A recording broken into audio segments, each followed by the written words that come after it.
तुम ही बताओ, कौन हार जाएगा तो क्या करेगा जी, नाचेगा? वो शोक मनाएगा। जब कोई हार जाता है तो शोक मनाता है। तो शोक माने अशोक वाजपेयी, शोक माने हार जीत। सुनो, और इसको चाहो तो तुम दूसरे ट्रिक से निकाल सकता है। हार गए तो शोक, जीत गए तो बजा देंगे, जीत गए तो बजा देंगे। ये गांव है और गांव के गली गली में, ओए गली गली के हर घर में जाइएगा तो एगो ज्ञानी मिलेगा, ठीक है? वो कहेगा जानते हैं क्या, मोटरसाइकिल पेट्रोल से चलता है, तो पानी से चला। आज हम लोग ये सीखेंगे कि कौन से पाठ, कौन से कविता को कौन से कवि ने लिखा है, और वो भी एक नज़र में कोई भी पूछ दे तो हम उसको याद कर ले। क्या कर ले? याद कर ले या बता दे। बाबू करबक पहला क्या है? और करबक के लेखक हैं मलिक मोहम्मद जायसी। तो आखिर इस चीज को हम ट्रिकी कैसे याद रखेंगे ताकि मेरे दिमाग में रहे? देखिए ट्रिक का क्यों आवश्यकता पड़ता है? ट्रिक का बाबू आवश्यकता इसलिए पड़ता है कि इंसान बाय बर्थ, जो मानव होता है वो बाय बर्थ ना ओरिजिनल चीज लेने से क्या करता है, दूर भागता है। तो उसको थोड़ा सा मिक्स करके दिया जाता है। तो इसलिए अगर ये ओरिजिनल चीज जब हम याद करेंगे तो हमको बोरिंग फील होगी। क्या होगी? तो हम थोड़ा इसको हंसी मजाक में क्या करेंगे, सीखेंगे, ताकि हमको हमेशा ब्रेन में। इधर हेलो, ये करबक है। करबक को हम दूसरे भाषा में बकबक कहते हैं। थोड़ा देखो, करबक बकबक करबक। अब मलिक मोहम्मद जायसी, जायसी माने जासूस। तो जासूस क्या करता है जी? बकबक करता रहता है। जासूस का काम होता है इधर का काम उधर, उधर का काम उधर, यानी दिन भर बकबकाते रहेगा बिना काम का, बिना फीस का वकालत करता है ना जी, बिना फीस का। तो जासूस का काम होता है क्या करना, यानी आपको ये चीज नहीं याद रखना है, आपको एक लाइन याद रखना है। जासूस जो होता है, जासूस बकबकाता है। क्या करता है जी? सुनो, बकबकाता है, ठीक है? तो जासूस मतलब जायसी जी, और बकबकाना यानी कि करबक करबक करबक, ठीक है ना? दूसरा है पद, तीसरा भी पद है। अब यहाँ पे हम क्या करेंगे, इसके लिए आइए एक ट्रिक बताता हूं। जैसे पद दो गो है, एगो पद के लेखक है सूरदास और एक पद के लेखक है तुलसीदास। एगो के सूरदास, एगो के तुलसीदास। तो अब रहा कंफ्यूजन कि सर आखिर हम कैसे जानेंगे, हाउ टू डिफाइन, कैसे डिफाइन करेंगे कि कौन पद सूरदास का है और कौन पद तुलसीदास का है? तो इसके लिए मैंने आपको एक ट्रिक बना रखा है कि आप इसको ऐसे याद रखो। जो सूरदास थे बाबू, ये राधा और कृष्ण के भक्त थे। किसके भक्त थे? राधा और कृष्ण के। तो याद रखिए, कृष्ण जी गीत गाया करते थे, बांसुरी बजाया करते थे। तो तुलसीदास किसके भक्त थे? राधा कृष्ण के। और कृष्ण भगवान क्या करते थे जी, कोई भी चीज एकदम सुर में गाते थे। क्या करते थे? तो जिस पद में कृष्ण का चर्चा हुआ होगा उस सूरदास का होगा। किसका होगा? सूरदास। अब दूसरा है तुलसीदास। क्या है? तुलसीदास। तुलसीदास, तो तुलसीदास एक पद लिखे हैं और उस पद में राम की चर्चा की है। किसकी? यानी जिसमें राम का भक्ति दिखाया गया हो। किसकी भक्ति? राम की भक्ति वो तुलसीदास की है। तो फिर ही समझ में नहीं आएगा, तो इसके लिए सुनिए। तो राम जो थे ये तुलसी को बहुत मानते थे। किसको? तो जिस पद में राम की चर्चा हुआ, हेलो, जिस पद में राम की चर्चा, उस पद का लेखक तुलसीदास, ठीक है? और जिस पद में कृष्ण का चर्चा हुआ हो उसमें सूरदास। क्या? हाँ, ऐसे याद हो जाएगा। चाहे ऐसे याद करो ना, जिस पद में कृष्ण का बखान हुआ हो उस सूरदास। क्या कि कृष्ण हमेशा लय में, सुर में गाते थे। और जो बच गया हो तुलसीदास। तीसरा देखो, तीसरा है छप्पै। तीसरा क्या है? हालांकि छप्पै एक चैप्टर है। इस चैप्टर में ना मतलब कि छप्पै एक किताब का नाम है जिसको हम कोनो ग्रंथ कहते हैं, ठीक है? उसमें कविताएं दोहों का क्या होता है, पूरा संग्रह है। तो उसको हटा दीजिए, वो क्या है जब चैप्टर पढ़ेंगे तब पता चलेगा। छप्पै को याद कैसे करेंगे?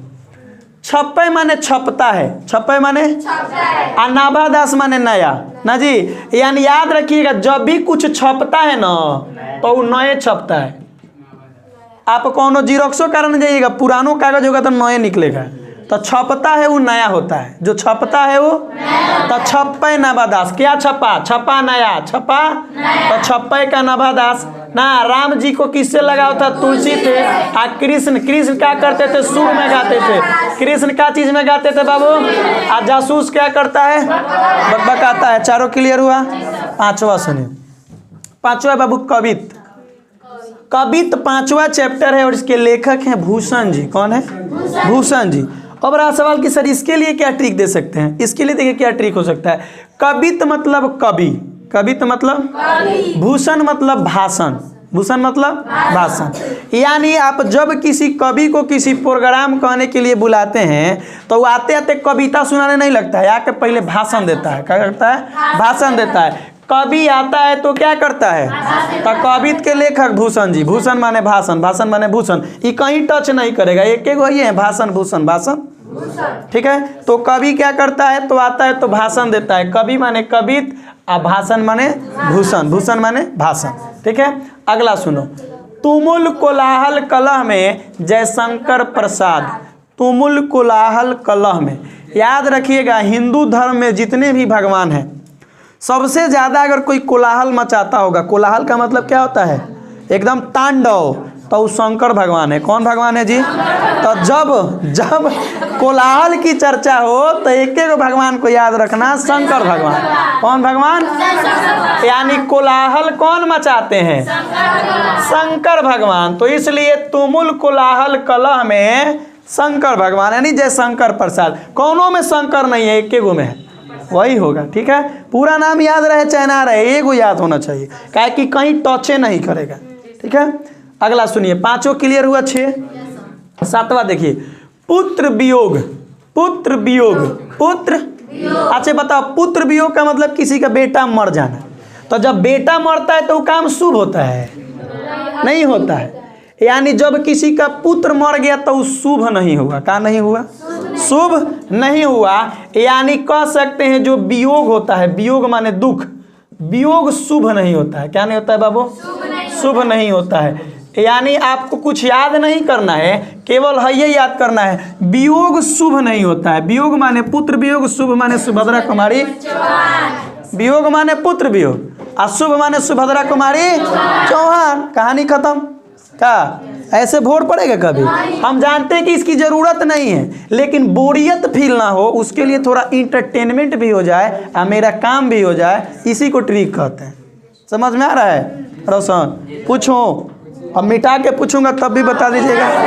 तुलसीदास, तो तुलसी का संबंध किससे? किसके भक्त थे? तो जमुना में राम का चर्चा वो पद कौन लिखे हैं? आज जिसमें सूर का चर्चा हो, और सूर के लिए सूर का कौन की थे? भगवान कृष्ण भगवान, ठीक है ना। चलिए, उषा। क्या बाबू? उषा का मतलब होता है सुबह का समय, 5 या 4 बजे के जो समय होता है, जिस समय सूरज उगना शुरू करता है। तो उषा में याद रखिएगा, ठंडी के दिन में जब उषा होता है ना तब बहादुरे लोग उठते हैं। बात सही है कि गलत है? उषा माने भोर के समय, या ठंडी में ज्यादातर आलसी लोग नहीं उठ सकते हैं, बहादुर लोग उठेंगे। तो उषा के लेखक है शमशेर बहादुर सिंह। शमशेर बहादुर सिंह। यानी उषा में हाँ, उषा यानी सुबह, उषा में बहादुर उठते हैं। कौन उठते हैं बाबू? बहादुर। उषा में कौन उठते हैं? सबके बस की बात है ठंडी में उठ जाना, गरम गरम रजाई छोड़ना। रजाई कोई नहीं छोड़ सकता है ना। ओके, आप बहादुर हैं। आगे बाबू, नेक्स्ट देखो क्या है। जन जन का चेहरा एक। जन जन मीन्स लोग, हर एक लोग। इस धरती पे जितने भी लोग हैं हम सबका शकल देखा जाता है कि दूगो आँख, एगो नाक, दांत, कान दूगो ना जी, दूगो हाथ, सबका चेहरा एक है, एक को छोड़कर। जन जन का चेहरा एक है, दुनिया में हर इंसान का चेहरा एक है, सिर्फ एक आदमी को छोड़कर, गजानन, गणेश भगवान को छोड़ के, उन्हीं का सिर हाथी का है, बाकी सबका सिर एक ही जैसा है। यानी जन जन का चेहरा एक आदमी का अनेक है, उनका नाम है गजानन। यानी उन्हीं का जो चेहरा है वो अलग है, बाकी सबका चेहरा एक है। तो लेखक हो जाएंगे गजानन, गणेश भगवान ना जी। आया समझ में? यानी इसको याद रखेंगे, सबका चेहरा एक, ना जी। गजानन को छोड़कर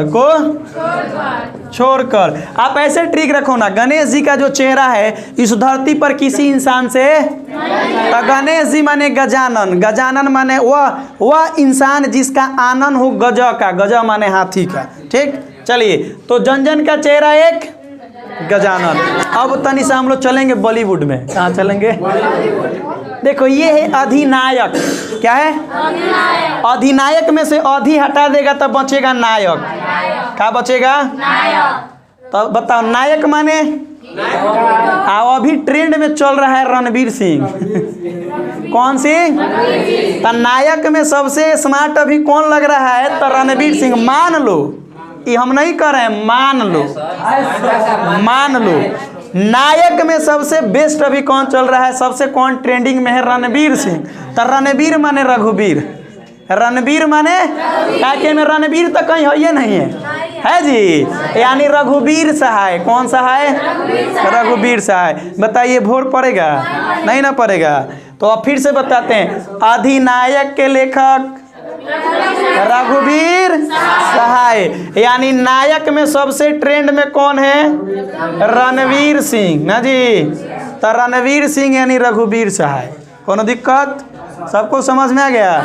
नेक्स्ट सुनिए, प्यारे नन्हे बेटे को, प्यारे नन्हे लेखक हैं विनोद कुमार शुक्ल। विनोद कुमार, सुनो, प्यारे नन्हे बेटे यानी प्यारे नन्हे बेटे, तो नन्हे बेटे लिख देते हैं। नन्हे बेटे कौना क्लास में पढ़ते हैं जी? पहला दूसरा तीसरा, LKG UKG में। तो उनका ना शुल्क हम जमा करते हैं। शुल्क, शुक्ल, शुक्ल, शुल्क, शुक्ल, शुल्क। ठीक है, शुल्क। देखो बड़ा लड़का जो पढ़ने वाला होगा, ध्यान से सुनिएगा, जो बड़ा लड़का पढ़ने वाला होगा वो तो ट्यूशन फी अपने से लेकर चल जाएगा। चाहे अब तुम ही लोग के जैसा होगा, सर घर के लोग पैसा देंगे हमको देने के लिए, वो सब रिचार्ज करा गया होगा, खेल गया होगा ना। अब हम शुल्क मांग रहे हैं वो देगा, लेकिन छोटा बच्चा होगा तो उसका शुल्क मम्मी पापा जाके जमा करते हैं। क्या करते हैं? तो नन्हे प्यारे बेटे के लेखक हैं शुक्ल जी। कौन है बाबू? शुक्ल जी। अब कौन शुक्ल थे? इस धरती पे नहीं, इस चैप्टर में पूरा एक गो शुक्ल है, विनोद कुमार शुक्ल। विनोद कुमार। तो बताओ नन्हे प्यारे बेटे जो हैं, या प्यारे नन्हे बेटे जो है, ये इसका लेखक कौन होगा?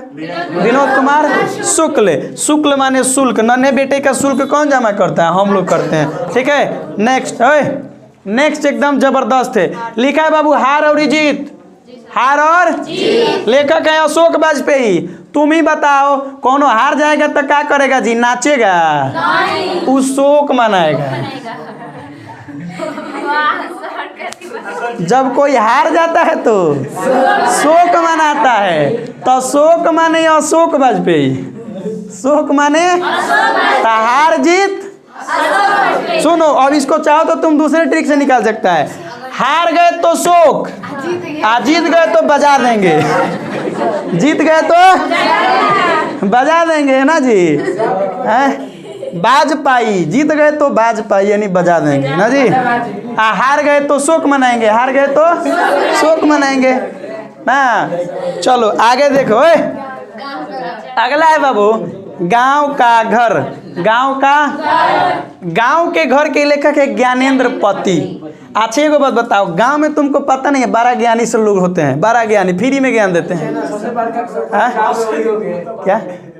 रुको ना, है देखो ये गांव है, और गांव के गली गली में, ओए गली गली के हर घर में जाइएगा तो एगो ज्ञानी मिलेगा। ठीक है, वो कहेगा जानते हैं का, मोटरसाइकिल पेट्रोल से चलता है, हम तो पानी से चला देंगे। ठीक है, तो कहने का मतलब है गांव का घर के लेखक के हो गए ज्ञानेंद्र पति। का जी? हाँ, गांव का घर, गांव का घर, तो गांव के घर के लेखक हो गए ज्ञानेंद्र पति, क्योंकि गांव के लोग बड़ी ज्ञानी होते हैं। गांव के लोग बड़ी ज्ञानी होते हैं। गांधी जी बोले थे, ओए गांधी जी क्या बोले थे अपने फर्स्ट चैप्टर में इंडियन सिविलाइजेशन एंड कल्चर, कि हम ना मशीन पे निर्भर रहने वाले नहीं हैं, हम अपने हाथ पैर पे नहीं, हम जुगाड़ तैयार करते हैं, वो मशीन तैयार नहीं करते हैं, जुगाड़ तैयार करते हैं। तो ये सब काम कौन करते हैं? गांव के लोग। तो गांव के लोग बड़ी ज्ञानी होते हैं। साधु बाबा भी तो बनाए थे ना, मोद लगा के पीपल के पास। ए,